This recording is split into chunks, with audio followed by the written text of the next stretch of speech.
رمضان المبارک میں مومن کامل اللہ تبارک و تعالیٰ کا جو ماننے والا ہے، جو اللہ تبارک و تعالیٰ کو اپنا رب تسلیم کرتا ہے، جو رسول اعظم صلی اللہ تعالی علیہ وسلم کو اپنے رسول تسلیم کرتے ہیں، تو ان کے لیے خوشخبری ہے کہ اس مہینے میں وہ محنت کر کے، مشقت کر کے خوب عبادت کرے، خوب ریاضت کرے، تو یقیناً رب تبارک و تعالیٰ انہیں اپنے رحمتوں سے محروم نہیں رکھے گا، اپنے نعمتوں سے محروم نہیں رکھے گا، بلکہ اتنا عطا فرمائے گا اور اتنا نواز دے گا کہ جس کا ہم و گمان بھی نہیں کر سکتے ہیں۔ تو سامعین محترم،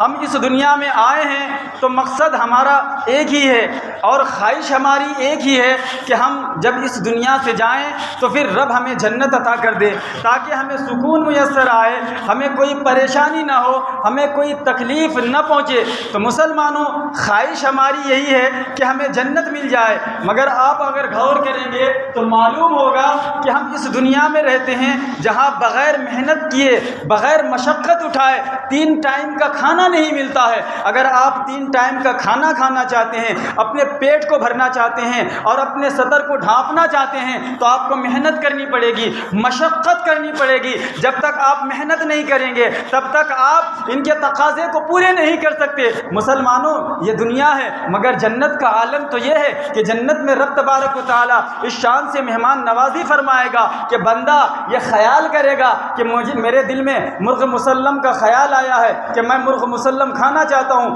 دل میں ابھی خیال پیدا ہوا ہے۔ اور جنت میں رب کی مہمان نوازی کا عالم یہ ہے، بندہ خیال کر رہا ہے، رب حاضر فرما دے رہا ہے۔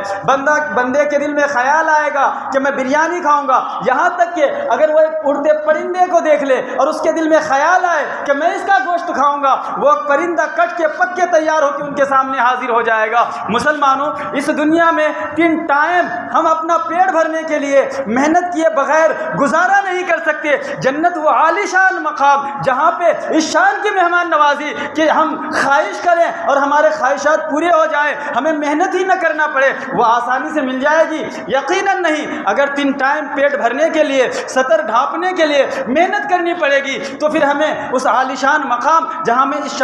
پہ اس شان کی مہمان نوازی رب فرمائے گا تو اس کو آسانی سے حاصل نہیں کیا جا سکتا۔ ان کے لیے تو بڑھ کے محنت کرنی پڑے گی، بڑھ کے مشقت کرنی پڑے گی۔ پڑھے درود پاک، اللہم صلی علی سیدنا محمد وعلی آل سیدنا محمد بارک وسلم، صلو علیہ صلاۃ وسلام علیک یا رسول اللہ صلی اللہ تعالی علیہ وسلم۔ سامعین محترم، رب تبارک و تعالی نے اپنے فضل سے، اپنے کرم سے، اپنے محبوب کے صدقے میں ماہ رمضان المبارک کا مہینہ ہمیں عطا فرمایا ہے، اور بہت ہی خوش نصیب ہیں وہ لوگ جو اس ماہ مبارک میں اپنی زندگی میں تبدیلی لے آتے ہیں، اپنی زندگی میں خوشگواری پیدا کرتے ہیں، اور اپنے سابقہ گزری ہوئی زندگی جو اچھے ڈھنگ سے نہیں گزارے تھے ان سے اظہار بیزاری کرتے ہیں، اور ان سے شرمندگی و ندامت محسوس کر کے ان سے اللہ تبارک و تعالیٰ کی طرف رجوع کرتے ہیں، توبہ و استغفار کرتے ہیں، تو یقیناً وہ شخص خوش نصیب ہے۔ رب تبارک و تعالیٰ اپنے انعام و اکرامات سے انہیں محروم نہیں رکھے گا،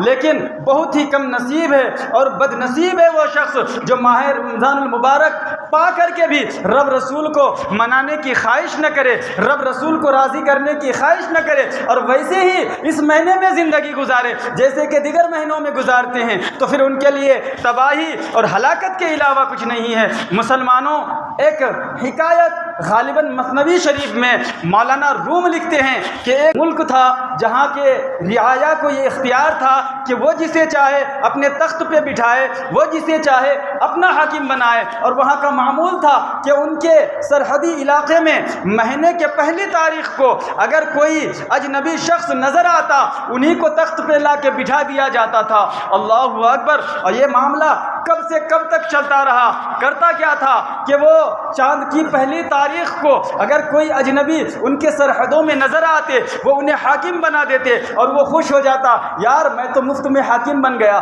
میں تو مفت میں سردار بن گیا، میں تو مفت میں بادشاہ بن گیا۔ اب وہ خوشی وہ خرم سے زندگی گزارنے لگتا۔ جو ہی سال پورا ہونے کو آتا پھر اس کو ایک جنگل میں لے کے چھوڑ دیا جاتا جہاں درندے آتے انہیں چیر پھاڑ کر کھا جاتے، ان کو تباہ و برباد کر دیتے، لیکن جب تک وہ حکومت کرتا رہتا، عیاشی کرتا رہتا، لیکن جب اس جنگل میں تنہا تنہا پہنچتا پھر اسے پتہ چلتا کہ یار میں نے یہ کیا کر دیا، میں نے غفلت کی زندگی گزاری، کاش یہاں تک آنے کے لیے کوئی مسئلہ تلاش کیا ہوتا، کسی مسئلے کا حل تلاش کیا ہوتا، اور یہاں آنے سے پہلے اگر ہم اس کی تیاری کر لیتے تو یقیناً ظاہر سی بات ہے کہ اس پریشانی سے ہم بچ جاتے۔ ایک مرتبہ ایسا ہوا کہ ایک عالم ربانی چاند کی پہلی تاریخ کو اس سرحد میں داخل ہوتے ہیں اور ان کو بھی جو ہے تخت پر بٹھانے کی بات ہوتی ہے۔ وہ پورا ماجرا پہلے عوام سے سنتے ہیں کہ بھائی تم نے یہ رولز کیوں بنایا ہے، تم نے ایسا قانون کیوں بنایا ہے۔ وہ کہتے ہیں ہمارا قانون یہی ہے، 1 سال تک آپ کی حکومت ہوگی،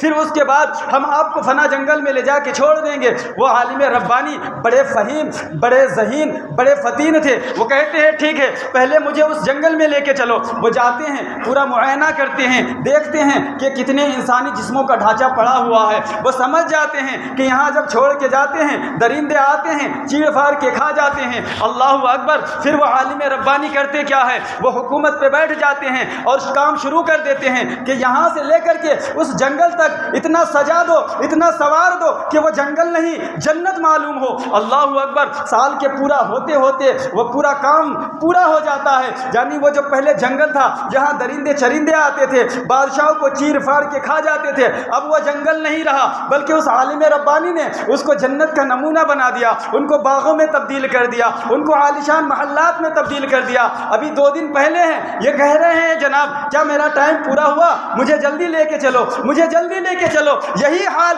ہمارے اور آپ کا ہے۔ ہم اس دنیا میں جب پیدا ہوتے ہیں ہمیں جو ہے ایسا محسوس ہوتا ہے کہ ہم یہاں آ کر کے بادشاہ بن گئے ہیں، ہم یہاں آ کر کے حاکم بن گئے ہیں، لیکن جب قبر میں رکھا جاتا ہے پھر محسوس ہوتا ہے کہ ہمارا اب کیا حال ہوگا، اب ہمارا کون خبر لینے والا ہے۔ تو یقیناً اس وقت وہ سوچتا ہے کاش کہ میں اس کی تیاری کر کے آتا۔ تو اس عالم ربانی کا مثال یہی ہے کہ اس دنیا میں ہم اور آپ اگر قبر کی تیاری یہی کر لیں تو پھر مرنے سے ہم گھبرائیں گے نہیں، ہمارے دل میں خواہش ہوگی کب ہمیں موت آ جائے، کب حضرت اسرائیل علیہ السلام آئے کہ قبر میں ہم پہنچے تو سید المرسلین کی زیارت ہو جائے، میری آنکھوں کو قرار مل جائے، آنکھوں کو ٹھنڈک حاصل ہو جائے۔